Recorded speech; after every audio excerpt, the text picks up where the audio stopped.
Jacqueline Maginnis. I work as a career management specialist at Rutgers University. So essentially what that means is that I work with students to help them land a job or an internship and be prepared for that process, right? So if you know what you want to do, that's great. If you decide you want to go to trade school, get an associate's degree, a bachelor's degree, awesome. If not, and you go to one of those places, more than likely there's going to be someone like me that coaches you through that process. So as I already told you, I had no idea this even existed. When I went to college, I changed my major 4 times in my first year. Like, not first semester. College has 2 semesters, a fall semester and a spring semester. But after 1 whole year of college, I changed my major 4 times. So after I graduated college, I finished with a bachelor's degree in communications. So I kind of wrote my journey up here for you to see. I got a degree in communications because, like I said, I wasn't really sure what I wanted to do, but I was wanting to develop the skill of communication and speaking and writing well. Because I knew if I could master talking and writing well, that I could pretty much master any other career as long as I got the certifications that I needed. So the first job that I got actually was at IBM. So IBM is a large technology company, and I worked on a technology contract for the Department of Homeland Security in Washington, D.C. So what I did was write user manuals, literally, for the Department of Homeland Security for specific documents that people needed to work in the United States. So that's the job that I did. I did it for a couple of years, and I was like, I'm not really interested in this. I kind of want to work with students because I used to be a student employee when I was at that university. So I wanted to work with students. So I actually called an advisor, like a me. I called who I had when I was at college, and I went to college at James Madison University in Virginia. I'm from New Jersey, but I went to school out of state. And I said, how do I get where you're at? And she told me, go get a master's degree in college student personnel, which is higher education administration. I was like, what is that? How do you get a job in that? So she told me that those are the types of people that work in a university setting, but they're not necessarily teachers. Like, they're staff members that help people in a variety of different areas. So since I was already working in a business corporation, I thought, hey, that would be really cool to work in career services, which is the bridge between working with students and working with companies and employers. So I'm developing that gap, helping people develop professional skills so that you can take the knowledge and the academics that you've learned and present that in a professional manner. So as I've progressed in my career, I started teaching as an adjunct professor, which means I don't teach full-time, but I teach a couple classes at Rutgers University with this exact content. I teach how to write a resume. Who knows what a resume is? Oh, all of you don't know what a resume is. Oh, you know what it is? Okay, what's a resume? Resume is like an application you fill in and like give to someone for a recommendation, or for like if you want to get into like a field, you give them a resume to know more about you. Yes, that is a very good description of it. It's essentially like a list of your accomplishments that you can include to a job application or just pass to someone if you're interested in the job. Great. What's your name? Leah. Leah. Thank you, Leah. You're welcome. So that is resume writing. Cover letters. Does anyone know what a cover letter is? Okay. A cover letter is when you're writing a 1-page document, sort of like an admissions essay letter, if any of you are seniors yet, or just a document where you're explaining why you think you're the best fit for a role. So I teach how to write those too. I also help students find internships. What's an internship? Anybody know? Yeah, George. It's like, you know my last name? No, I saw your first. Oh, that's your last name. Like, okay, what's your name? It's where like you can get like real work experience, like learning like by being a college student, like you can get real world experience. Yes. So when you yes for college students, but you don't have to. Does anyone want to go to trade school? Do you know what trade school is? We were talking about that last time. So trade school is essentially trades is essentially when you're not getting an associate's or a bachelor's degree, but you're getting a education in a specific type of field. So like HVAC for heating and cooling. That's an example of one. Plumbing. I just saw another one for carpet installer. Like other jobs that you might not need a bachelor's degree or an associate's degree in, but you need a certification or education in a particular area. That's something you go to trade school for. So all of these things have opportunities sometimes for internships. So yes, if you're a student or you're just a graduate from high school and you're trying to learn about a particular career field, doing an internship for maybe like 10, 15 hours a week, learning about a small project at that job is really beneficial. So I help students find those opportunities. I build relationships with companies and then tell students like, hey, you should go check out this internship at X company because they're looking for a student to help 10 weeks out of the summer, 15 hours a week to learn about what they do. That's an internship. So what's an interview? What is it? What's the point of an interview? Do you know what an interview is? Yes. To find out if you're the right candidate for them. Yeah. So the purpose of a resume is to get a job interview. The purpose of a job interview is to get a job, right? You want to land and explain that you're the right candidate for the role. So I coach people on that entire process. So I've always been interested in teaching, but I didn't know what I wanted to teach. And when I changed my major 4 times, I kept saying, I want to teach. My parents said, what do you want to teach? And I'm like, well, I don't like math. So my mom's like, if you don't like math, you can't be an elementary school teacher because that's part of the curriculum. They teach all the subjects. I'm like, okay, so maybe I'll do English, right? Maybe I'll be an English teacher. But I was like, I don't love reading. Like, I like to read, but I don't want to be teaching how to read or talk about literature. It's just not exciting to me. So I kept thinking, right, I'm like, maybe I can just utilize my communications degree and I could figure out a way to teach. And going into career services, specifically at a university level, is teaching. I'm teaching students all the time how to do all the things I just mentioned to you. Resume writing, cover letter writing, how to do good at interviewing, how to search, teaching them how to do a search to find a job and an internship. And now I'm also teaching, literally, undergraduate classes at Rutgers. So you take classes that if you go to a university, I teach the 3-credit class that's called career management. So at Rutgers, specifically, any student, any undergraduate student can take this class. So if you decide to go to Rutgers University in a couple of years, and if I'm still teaching this class, you can take my class. It's 3 credits. There's many different professors that teach this class. And you don't have to be a specific major to take this class. It's just going to teach you the life skills I just said. Resume writing, internship, interviewing, how to shadow, how to figure out about different career paths. So that's essentially what I do, is I really did end up kind of going into teaching. And I did this all through talking to my own career advisor. I did go to James Madison University for my bachelor's degree, and I got my master's degree from George Mason University. This is a typical day in my life. So I do meet with students to talk about all the things I just said to you. I teach a class, and I'm constantly speaking with employers. So it's kind of 3 things I'm doing. I'm either like grading and teaching, helping someone with a deliverable, like a resume, or talking with employers to develop an internship. Last Friday, actually, we had a big event. I planned with 2 of my colleagues. We had a career fair. What's a career fair? Anyone know? Guesses? Yes.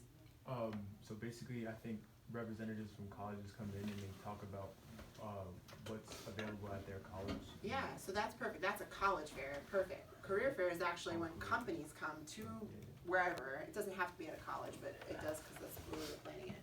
But the companies come and talk about jobs they have open. So that's a great explanation. Thank you. So we planned those too. One thing I wanted to quickly talk about is like projected career growth. The way to get a job like mine, if you were interested in career advising in the future, it doesn't have to be at a university. There are people that do this at companies too. They help with leadership and development. It might be called training or onboarding or recruitment. It's somewhat similar. But the outlook is great because universities keep growing, and there's a really good opportunity to even just do academic advising, which is really similar to what I do, except it's people that help students choose like classes to take. So those are some of the things that I end up helping with pretty often. And I do specifically, right now in my role for career advising, I help people figure out what type of job they want to do within human resources. So I work at the School of Management and Labor Relations at Rutgers, which is human resource majors and labor relations majors. And specifically talking about HR, it's a great career. There's a lot of different job titles. Does anyone know anyone that works in human resources, like as a career? What do you think that means? What does human resources mean?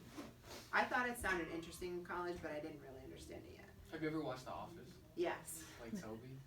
Yes, Toby is in HR. That's HR. Yeah, so what are some of the job functions that Toby does? I wrote some things up here, but what are they? Do you remember from the show? Like, And it's not as boring as they make Toby out. It's funny too, yes. yeah. Just like, I mean, I think relationships within the company, they need, you go to HR for that. Trying to think. It's It's okay. It's a very far-fetched analogy. Yeah. I think like recruiting. Yeah, recruiting is a perfect example. So if you like talking to people, right? You're like, I don't know what I want to major in. You get a degree in like business, communications, and then you can just go and recruit. Like you can go work for a hospital, go work for a big company. You essentially doing the opposite of what I'm doing.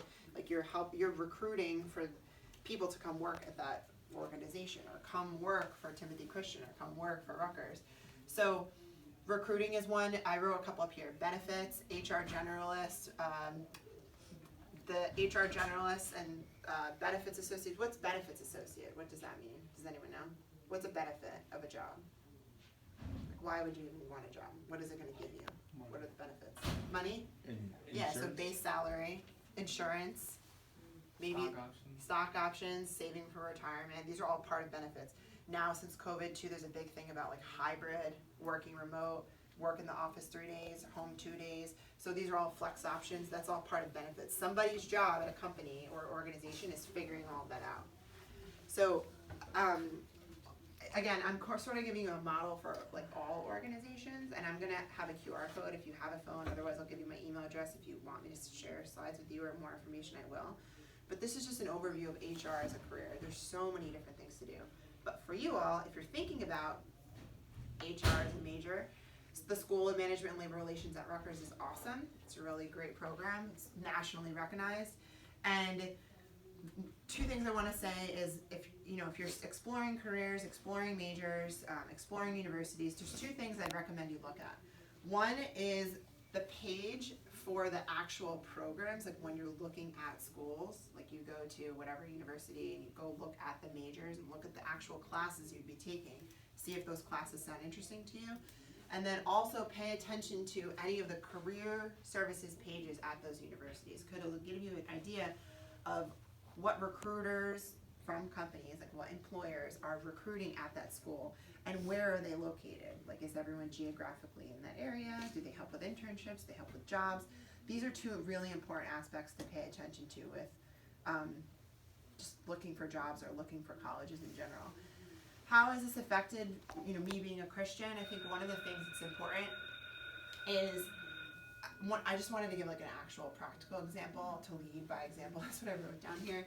Sometimes I get flustered working with a lot of different people. I work with companies, I work with students, I work with faculty and staff at the university. Sometimes we're coming to an agreement, or like if I ever make a mistake or I get really frustrated or defensive, then I apologize. Like it's really hard to do that. Really hard, especially when you're in a professional role. But like if I'm learning as a Christian and being refined and praying, God will convict me and be like, you know what, you might have been harsh in that conversation. Not necessarily with a student, but like if we're just making a business decision as a staff, I have to go back and apologize. I just did that like a week ago, and it's humbling, but that's one way that I try to lead by example in my job.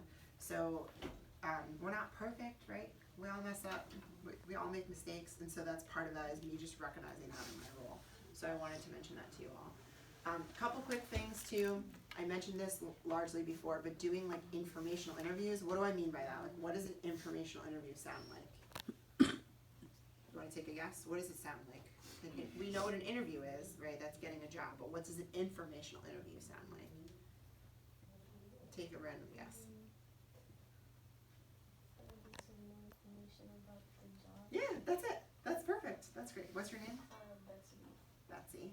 Betsy B? Yeah, Betsy B. Okay, nice to meet you. Yeah, what Betsy B said is perfect. So informational interviews are getting information about a job. Like I had a student in the last session, two of them that are interested in culinary school. So my advice was to go speak with people, and they both knew one individual that works in the culinary field. Like figure out if you need a 4-year bachelor's degree or not. Do you need an associate's degree? What skills do you need? Doing like a 20-minute conversation with someone or shadowing someone for half a day at work, figuring out these informational interviews is really helpful for you, figuring out what you want to do, whatever that is, because you're going to end up doing something in your life for your career. So doing those informational interviews is helpful. One website that I do think is also very helpful is onetonline.org, this first link up here. So does this click? Yes. ONET, basically, you can type in any occupation you want. So like this one is prompting you for dental assistant, but let me just show you. Whatever job, guess it's not showing up there, but let me show you from here real fast. So dental assistance is what I clicked in here. On ONET, you could type in anything. So like, give me what's one job you think would be interesting. Investment bank. Okay, so you could type that in. It's going to give you like investment analyst, most likely. It's going to give you an overview of the different tasks. So if you look at this, see how it has a bunch of bullet points under here? It almost looks like what you would see on a resume. Can you guys see that? It's kind of small. Yeah. But these are like the list of tasks. I typed in dental assistant. But these are the list of duties that they do, and then it will give you an overview of like what the outlook is for this career, what are some activities that they do. So just remember onetonline.org. What's the website? onetonline.org. What is it? onetonline.org. What is it? onetonline.org. Okay, so when you leave here today and you're gonna go home and you're gonna be like, what career do I want to do? What website are you gonna go to? onetonline.org. Okay, great. So this is a really good website that I would recommend that you review, because I often use it with my students in advising as well as in my class, just to explore that particular career option. What's one other thing I want to say? Oh, volunteering. So I talked about informational interviewing, maybe shadowing people that you already know that work in a field. If you have no clue what you want to do, that's fine too. That's exactly what I'm talking to you about. Do some of these conversations, anyone you interact with. I taught the last group 5 F's. Think of your family, your friends, fellow community members, like your neighbors, fellow alumni from Timothy Christian, or faculty. Like, talk to your faculty. Maybe they happen to have a cousin, a family member, an old roommate, someone that they met 2 weeks ago at the restaurant and that works as a waiter, that works at an organization that you might be interested in. Like, start having conversations with people, and if you don't know what you want to do, just ask people what they do for a living and start to make notes of that, literally on a piece of paper, on your phone, on your computer. Keep track of them so you could start to identify and weigh in, like, does this sound interesting, or would this be not as exciting to me? And then a couple other tips is just volunteering somewhere. Is anyone interested in healthcare? Not really. What are quickly, yes, maybe? Like psychologist. Okay, so even volunteering in a hospital still could potentially be helpful for you. But quickly, like, give me 2 seconds of what you're interested in, potentially. If you know, if you don't know, that's great too. Business or sports management. Okay. And you say psychology. Criminology? Ultrasound technician. Okay. Oh, you told me that's right. Psychology. Psychology. Okay, cool. Did you guys both know that about each other yet? No, there you go. Mutual connection. So finding a mentor or volunteering in these ways is really important. And one way that you can start to look for mentor or someone in these fields is to, again, ask your faculty. Maybe they work a student that graduated here a couple years ago that's involved in that field, just like what we're doing today, sharing what we do. That's how you figure it out. It's constantly called networking, developing those relationships and understanding how do I explore careers. So those are some of my tips. If you do end up going to a university, I definitely recommend going to career services like the first year that you get there, even if it's at an associate's level at community college. They have this, like RBC, Middlesex, Mercer, they all have career service centers. Go talk to someone like me. We'll develop a whole plan for you, give you skills that you need to develop a resume, which is essentially a 1-page document of all your accomplishments. If you think about it right now, like even as a freshman here at TCS, you're going to have accomplished something in the last like 6 months. So what is it? Whether it's something academically, being involved in a club or organization, having a part-time job, being on a sports team, you could put a couple of bullet points on a document in a resume in a couple of years explaining what that accomplishment is and what you've done in your time here so far. So crafting those things is really helpful. And using what website again did I just tell you? onetonline.org. Okay, also helps with resume writing. So you can start to take a look. That's one website that I would say is a good takeaway for you. This is my contact information. I put my email address on here. If you want to write it down, feel free to contact me later with questions. I also put the slides on a QR code if you have a phone and you want to take a picture of it to save the slides. It has all my information. My LinkedIn is on there too. Do you guys know what LinkedIn is? Have you ever heard of it? Yeah. Yeah. Oh, you all know? Do you guys know what it is? Okay, what is LinkedIn for those of you that said you know what it is? It's this networking platform that you can use to find out people who work in whatever field. Yeah, so it's essentially like Facebook, most likely. That's like the, what? I found you on LinkedIn. Yeah, I found you. I was searching up the people I wanted to go see. Awesome. Look at you. You're being proactive. That's great. I'm proud of you. Yeah, so I look at people on LinkedIn all the time. And it essentially is like you're viewing someone's picture, you're viewing like the background. It's their professional profile, like their online presence of what there is in their background and how they got to where they're at. So eventually, hopefully, you'll all have a LinkedIn. Even if you end up in a trade, it's a good thing to do. So I'd recommend creating one. You can do one in high school. That didn't exist when I was in high school. Like it was relatively new. But especially once you graduate from TCS, creating a LinkedIn and starting to network and add old teachers, people that you know in your community. It's just a good way to build like a professional network. Okay, so I'm gonna pause because I think we don't have too much more time together. But I do quickly just want to know how I can help you all. So